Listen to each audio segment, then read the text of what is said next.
Amém? Então nós estamos na lição número 60 do livro do estudo dos livros dos profetas menores. E hoje nós vamos ver restinho do capítulo 2 e o começo do capítulo 3 de Naum. Então vocês podem abrir lá. O primeiro título é "O juízo é defendido", e depois o segundo título, "O juízo é previsto". Então, só recapitulando, né? Naum, ele é um profeta que ele está profetizando contra a cidade de Nínive, da Assíria.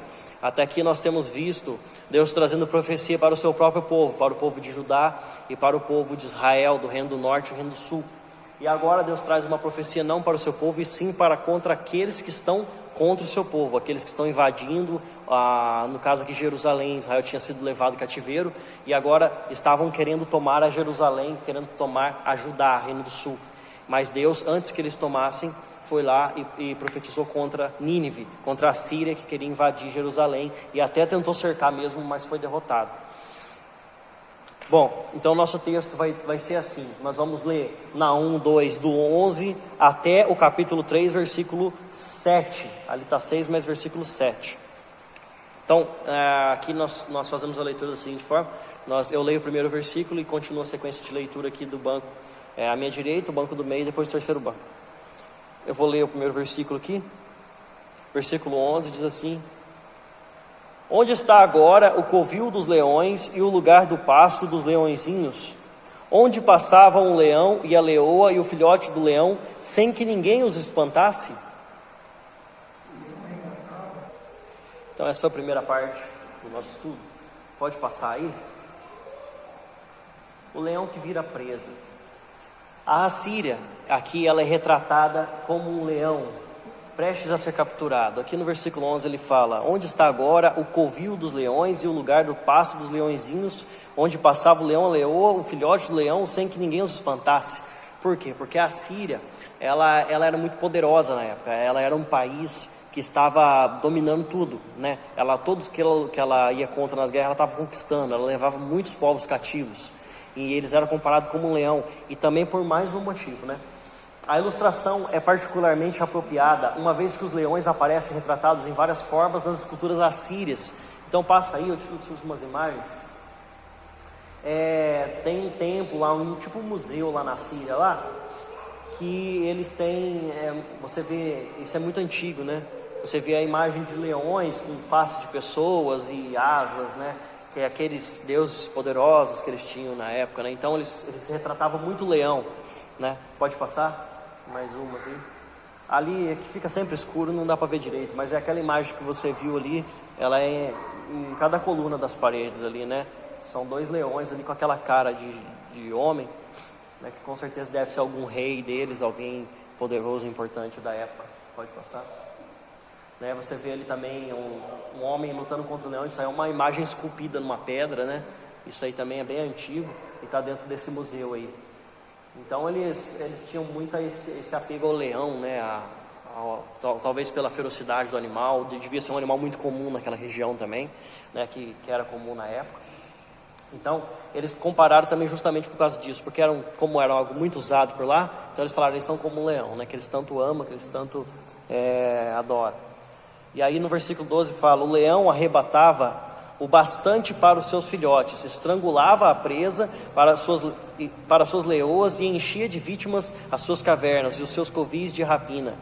Olha, esse versículo aqui, ele está falando da crueldade que eles tratavam os seus inimigos. Então quando eles apanhavam as pessoas, né, depois nós vamos estar vendo sobre isso, eu já até falei na aula passada, eles não eram simplesmente um povo que ia lá, guerreava na cidade inimiga, né? Levava os cativos, matava, lógico, os soldados de guerra, matava os animais, botava fogo. Eles não faziam só isso, né? Porque os outros também faziam isso, mas eles faziam tortura.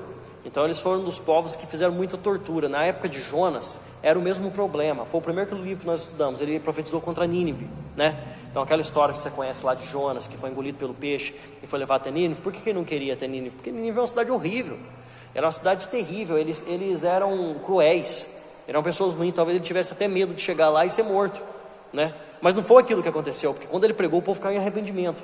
Só que aqueles voltaram 100 anos depois às mesmas práticas que eles tinham na época de Jonas, né? Então, o que eles faziam, né? Você vai ver nos próximos versículos, eu não vou falar agora, mas o que eles faziam com os inimigos dele. Então ele fala, estrangulava as presas, levava para as leoas, enchia de vítimas as cavernas, né, onde eles moravam, enchia de vítimas, aqueles montões de corpos. Pode passar? Sou contra ti, é o Deus falando contra Nínive. Eis que eu estou contra ti, diz o Senhor dos Exércitos. Queimarei na fumaça os seus carros, a espada devorará teus leõezinhos, arrancarei da terra a tua presa, e já não se ouvirá a voz dos teus embaixadores. Então a primeira coisa que ele fala aqui é: queimarei na fumaça os seus carros, espantará os teus leõezinhos, né? Falando a respeito dos soldados dele, falando na batalha que eles sofreriam, que eles seriam invadidos. E aí é interessante que ele fala, arrancarei da terra a tua presa. Então aqueles que estavam em cativeiro lá na Síria seriam trazidos de volta, porque a Síria estava fazendo cativo muitos povos naquela época, né? Israel era um deles.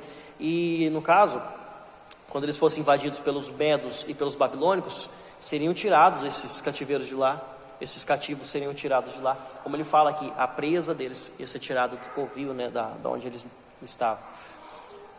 E já não se ouvirá a voz dos teus embaixadores. O embaixador aqui que ele fala eram os oficiais assírios que cobravam tributo das nações conquistadas. Então, lembrando aí na época de Jesus, um exemplo. Jesus deparou com uma pessoa, eu não lembro quem foi, que ele fala se era justo pagar os impostos. Ele fala, olha, é justo pagar o tributo a quem deve se pagar, ao romano, ao judeu, enfim, tem que se pagar o imposto.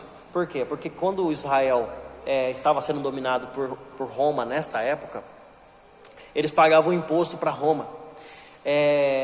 Mateus, ele era cobrador de impostos, né? Ele era publicano, ele era cobrador de impostos. Ninguém gostava dele. Por quê? Porque ele não cobrava imposto para Israel, ele cobrava imposto para Roma. Por isso que ninguém gostava dele. Por quê? Porque ele cobrava imposto para o dominador. Ele era um judeu que trabalhava para Roma. Então, quando ele fala esses embaixadores, eram esses homens justamente. Eram os homens que iam até a terra deles, ou os escravos na época que estavam no local, e cobravam o imposto deles ainda por estar lá, né?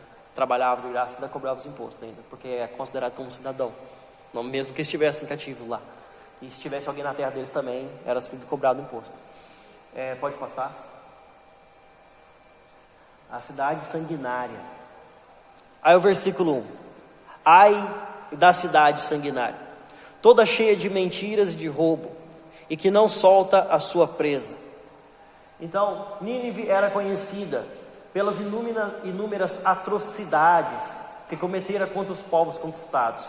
Então eu tinha falado aí na aula passada que eles não simplesmente conquistavam os povos, tomavam a terra e levavam o ouro, o cativo, essas coisas.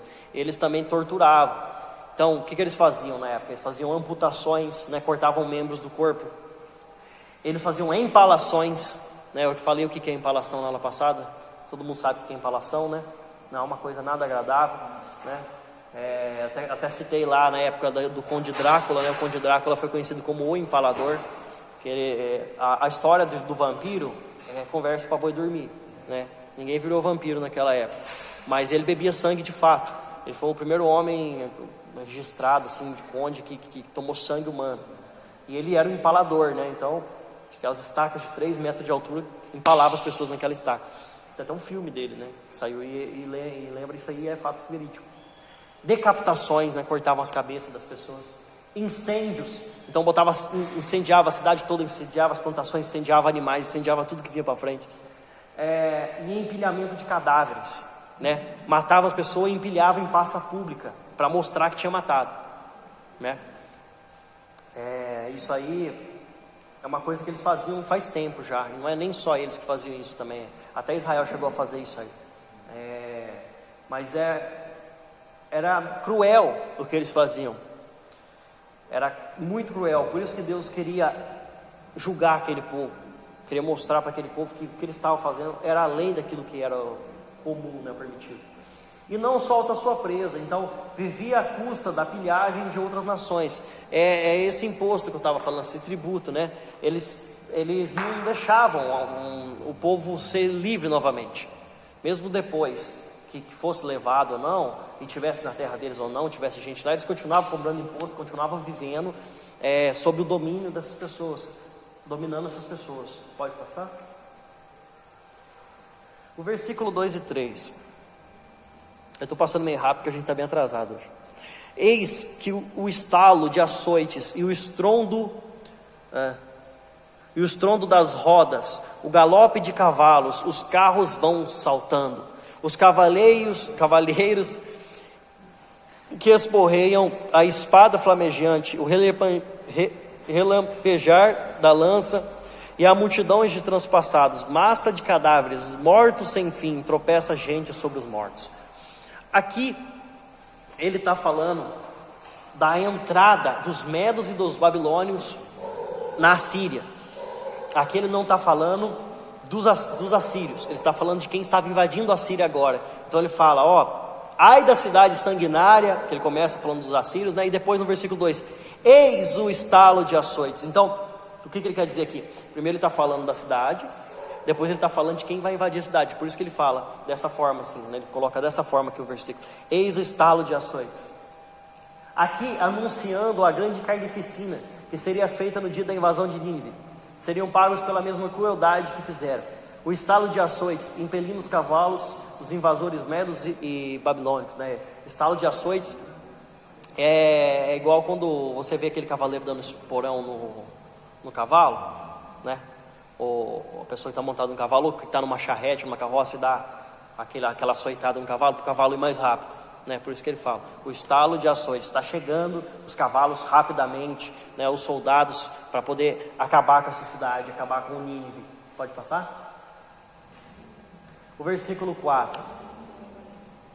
Tudo isso por causa da grande prostituição da bela e encantadora meretriz, da mestra de feitiçarias, que vendia os povos com sua prostituição e as gentes com suas feitiçarias. Aqui também faz menção de mais um pecado, né? A feitiçaria, que é idolatria, e a prostituição, né? Levando também adiante a sua fé, talvez por imposição dos povos capturados, como era de costume. Então, era de costume isso acontecer. Quando você era escravo numa terra, eles obrigavam você a adorar o Deus deles, né? A história lá de, eu nunca lembro o nome dos três. Misael, Daniel, como é que é? Ananias. Tem que ver aí em Daniel 2. Eu nunca lembro. O povo fala assim, é Sadraque, Mesaque e Abednego. Não é Sadraque, Mesaque e Abednego. Sadraque, Mesaque e Abednego era o nome deles lá, na Babilônia. Vamos achar aqui, Daniel 2, tá lá. Ou é Daniel 1 mesmo? Daniel 1, Daniel 1, versículo 7. Versículo 6. Entre eles se achavam os filhos de Judá, Daniel, né, o profeta Daniel, da cova dos leões. Aí os três que ficaram na fornalha lá: Ananias, Misael e Azarias, que é o Sadraque, Mesaque e Abednego. Certo? O que aconteceu aqui? Aconteceu exatamente o que eu estou falando aqui. Quem era levado em cativo para uma cidade, ou para uma terra que não era deles, eles tinham que adorar o Deus deles, né? Então eles fizeram a estátua lá do Deus deles, né, que era o rei, aliás, e queria que ele adorasse ele, né? Adorasse aquela estátua. E eles se negaram, e eles foram jogados na fornalha por causa disso. Então, ela tratava, vamos falar assim, das feitiçarias, né? Falando a respeito das idolatrias, os sacrifícios que eles faziam para os deuses deles. Eles eram prostitutos, por quê? Porque Deus considera a idolatria como prostituição para ele, né? Então, e ele ainda assim queriam levar adiante essa fé, queriam impor que as pessoas adorassem os deuses deles. Então, isso aí é um pecado que Deus leva muito em consideração. Na verdade, de todos esses pecados aqui, o pior para Deus é esse. Porque o primeiro mandamento de Deus, o que é? Adorarás o Senhor teu Deus, né? Por quê? Porque a maior preocupação de Deus é essa, né? E essa crueldade vinha em segundo plano, né? Então era a crueldade deles e primeiramente a idolatria que eles faziam, né? Que Deus se irrita, toda vez se irritou muito contra a idolatria, né? Pode passar? A vergonha exposta, 5 até o 7. Eis que eu sou contra ti, a mesma coisa que ele fala no versículo 13 lá, né? Eis que eu sou contra ti, diz o Senhor dos Exércitos. Levantarei as abas das tuas saias, né? O que significa levantar a aba da saia, né? Se você uma mulher, está em público, você puxa a saia dela para cima, qual que é o que ela vai sentir, né? Vergonha. Então isso quer dizer vergonha. Levantarei a aba da tua saia sobre o teu rosto e mostrarei às nações a tua nudez e aos reinos as tuas vergonhas. Lançarei sobre ti imundícias, tratar-te-ei com desprezo e te porei por espetáculo. Há de ser que todos os que te virem fugirão de ti e dirão: Nínive está destruída. Quem terá compaixão dela? De onde buscarei os que te consolem? Então aqui Deus está falando que ia acabar com aquele povo, ia mostrar vergonha diante das nações. Por quê? Levantaria a aba da tua saia. O juízo de Deus traria contra aquele povo, seria muito vergonhoso. Eram a maior potência de guerra da época, ninguém os detinha nos confrontos, mas foram tão humilhadamente derrubados a ponto de serem motivo de pena das nações. Então, como era um povo que ninguém vencia, né? Nem na época a Babilônia, que também era uma grande potência de guerra, ela se juntou com os medos, né? Eles não podiam ir contra eles, mas eles foram porque Deus mandou. E eles foram lá e acabaram com Nínive. Nínive, tanto é que foi destruída, não tem Nínive hoje mais. Então ela foi destruída, a Síria foi destruída na época. E seria uma vergonha, porque se ninguém vencia eles foram derrotados assim, e foi uma carnificina tão grande, como ele fala aqui nos versículos anteriores, né? Eles sentiram grande vergonha, a ponto de as nações verem a situação daquele povo tão poderoso, tão forte. É a mesma coisa que hoje um país invadisse os Estados Unidos lá e destruísse os Estados Unidos. Ninguém vai contra os Estados Unidos, né? Vai de raiva, mas não vai porque é opção, né? Então é um povo forte. Aí vamos supor que levanta uma nação lá e destrói os Estados Unidos e fala assim: nossa, mas os Estados Unidos que era tão poderoso de guerra, os caras tão valentes, armamento, o país do primeiro mundo, foi destruído.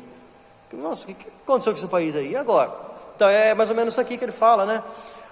Nínive está destruída, quem terá compaixão dela? Quem vai erguer esse povo? Porque foi destruído, era tão forte, era independente, né? De onde buscaria os que te consolem, né? A ponto de falar, de onde vai vir consolo para esse povo que está dessa forma aqui agora? Então era o que Deus ia fazer com a Síria, né? E o que ele fez com Israel, o que ele fez com Judá, o que ele fez com a mesma Babilônia que invadiu a Síria, que foi a mesma coisa também. Quando Deus quer trazer juízo sobre um povo, ele faz a ponto da pessoa não ter opção, né? É aquilo que vai acontecer e acabou. Agora, pode passar? Agora nós vamos terminar o nosso texto. É do versículo 8 até o versículo 10. Pode ler aí.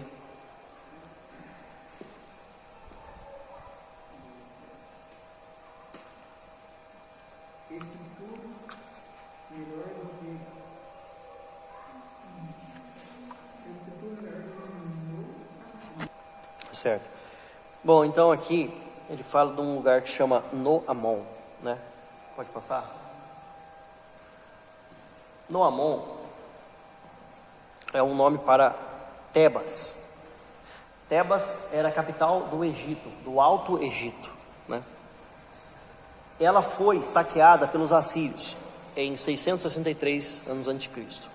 Isso aqui que estava sendo anunciado foi quando ela foi invadir a Jerusalém em 701. Então é uma data próxima, só que já tinha acontecido, né? Então, Noamon, a capital do Alto Egito, que ela foi saqueada pelos assírios em 663. Como Nínive, Tebas ficava junto a um rio, era cercado de águas, nesse caso o Nilo, né? Porque no único rio que passa pelo Egito é o rio Nilo. Então olha lá, és tu melhor que Noamon, estava situada entre o Nilo e os seus canais, cercada de águas, por baluarte o mar e ainda pelo mar por muralha? Então ele fala para eles: olha, você lembra daquele povo que vocês invadiram? vocês acham que vocês são melhores do que ele? Porque vocês acabaram com ele, né? O que o profeta está falando para eles. Vocês acabaram com aquele povo. Vai ser igualzinho o que aconteceu com eles. Então você vê que Deus, ele está julgando aqui de forma justa. Se eles fizeram algo, eles pagariam da mesma forma por aquilo. Por quê? Por causa da justiça de Deus, né? Então ele trata segundo as ações que eles faziam, né? É o acerto de contas, né? Todo pecado é julgado na medida que ele é feito, né? Na medida, vamos falar assim, da gravidade do pecado, né? Porque é assim que era a lei de Deus. É assim que Deus trazia a lei. Aí tem uma pessoa que fala assim: Jesus veio para abolir a lei? Não, Jesus veio para ampliar a lei. Ah, mas ele não veio para cumprir, ele veio cumprir a lei. Ele veio cumprir a lei para você não precisar ser julgado pela lei. Mas ele não descumpriu a lei a ponto de você não precisar da lei.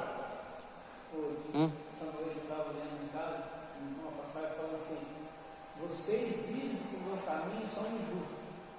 Eu tratarei conforme a justiça dos seus caminhos. Exato. Aí ele fala assim: mas os seus caminhos são todos tortuosos e injustos. E aí? Então eu vou julgar cada um conforme os seus caminhos.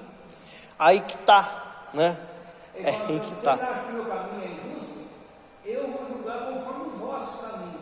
Os vossos caminhos são tortuosos e injustos. E ainda mais nessa época. Então eu vou julgar cada um. Ele fala assim: eu vou julgar cada um conforme o seu caminho. E ainda mais nessa época, porque até aqui, vamos falar assim, era a lei de Deus. A lei de Deus funcionava para o povo judeu, funcionava para o povo de Israel. Mas ele também trazia lei sobre os povos de fora, como a gente está vendo aqui. Da mesma forma que ele trazia, como Israel, da mesma forma. Trazia, porque você não viu, eu peguei aquele dia ali sobre Naamã, fala que ele falou assim, ó: Deus deu muitas vitórias ao rei da Síria através de Naamã. Naamã, porque Naamã se converteu. Ele trazia, Deus determina o gentio o que eles devem fazer até contra o povo dele, para poder punir o povo. Aí ele continua, pode passar? Aí ele fala no versículo 9: Etiópia e Egito eram a sua força, esta sem limite, Pute e Líbia o seu socorro. Como fez Nínive, Tebas recorreu às nações vassalas para obter reforços, mas de nada adiantou. Pute localizava-se provavelmente na atual Somália. Então aqui é porque Pute no Líbia ainda tem hoje em dia, mas Pute não tem mais hoje em dia. Então por isso que está anotado ali que é onde seria a Somália.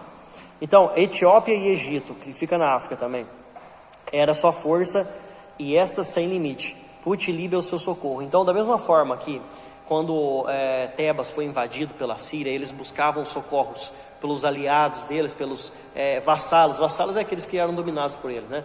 Que eles buscavam ajuda pelos vassalos deles. A mesma coisa a Síria também tentou se socorrer na Etiópia, Pute, Líbia e o Egito. Eles tentaram buscar socorro ainda para poder ser vencidos, se não serem vencidos pelos medos e babilônios nessa época. Pode passar? E o versículo 10 para a gente encerrar: Todavia ela foi levada ao exílio, foi para o cativeiro. Também os seus filhos foram despedaçados nas esquinas de todas as ruas. Sobre os seus nobres lançaram sorte, e todos os seus grandes foram presos com grilhões. Então, em breve os assírios sofreriam os mesmos horrores que haviam cometidos contra o povo de Tebas. Então, da mesma forma que eles fizeram contra Tebas, Naum estava anunciando que eles sofreriam. É o que eu falo, é a mesma paga. Ele fala: do mesmo jeito que foi levado ao exílio, que os filhos deles foram despedaçados, que todas as esquinas, todas as ruas, dava para ver os corpos, os nobres foram lançados sorte, porque geralmente, no geral, não se mata um nobre, se leva ele cativo. Já ouviu falar isso? Que um rei não mata um rei? Eles não matavam reis, era raro quando isso acontecia. Geralmente eles levavam o rei para cativeiro, levava eles para ficar preso lá, sofrendo um tempão. E quando, por exemplo, voltasse para a terra deles, eles pegavam esse rei que estava lá e devolvia eles para a terra para ele reinar sobre o povo, sabe? Era assim que eles faziam na época, né? Você vê eu não lembro quem que na época de Joaquim, tinha um rei que ele era dominado, eu não lembro quem que estava dominando Israel nessa época, Mas ele, apesar de ele estar dominando Israel na época, ele pegou o rei judeu, que era da linhagem real de Judá, e colocou ele para governar Judá, né? Eu falei em algumas aulas anteriores isso aí, só que agora eu não lembro quem que é. Porque eles faziam isso, eles não pegavam o rei deles, eles pegavam o nobre deles para poder governar o povo que eles tinham levado em cativeiro. Eles pegavam um povo do povo que era do cativo, para governar sobre o povo deles. Só que eles dominavam, entendeu? Porque se não tivesse o povo dele, o governo dele, ele ia ser tirado. Ele ia ser dividido. E aí ele dividiu o país. Então, por isso. Então, da mesma forma que eles fizeram, eles também receberiam. Aí na próxima aula, nós vamos terminar o livro de Naum. E vamos começar o próximo livro, que é o livro de Abacuque, que já está na sequência aí, né? Então, Naum 11 até o 19 a gente encerra e depois a gente começa Abacuque. Tá bom? Deus abençoe a vida de cada um nessa manhã.